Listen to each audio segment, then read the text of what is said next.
மிளகெண்ண தழை, இது வந்து சங்கந்தழை, இது தூதுவளை தழை. இதெல்லாம் நிழலில் வளர்த்தி காய வச்சு வச்சுருக்கேன்.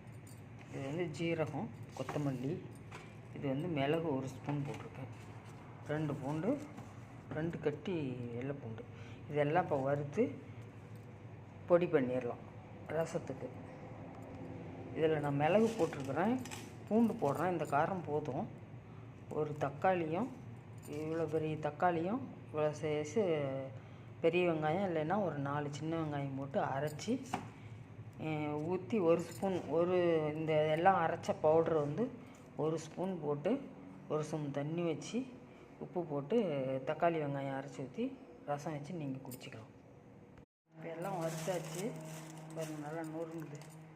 இதையும் வறுத்தாச்சு, பூண்டையும் வறுத்தாச்சு. எல்லாம் அரைச்சிடலாம், பவுட்ரு பண்ணிடலாம். இதுக்கு நம்ம உப்பும் கொஞ்சோண்டு வறுத்து அரைச்சிக்கிறோம், இது கூடயே சேர்த்தி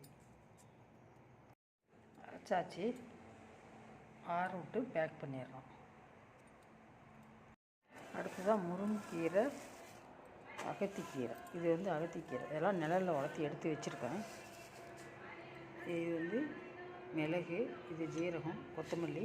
இதுக்கு வந்து பூண்டு கொஞ்சம் கம்மி, 1.5 பூண்டு தான் வச்சுருக்கேன். இதெல்லாம் இப்போ வறுத்துட்டு இதையும் பவுடர் பண்ணிடலாம்.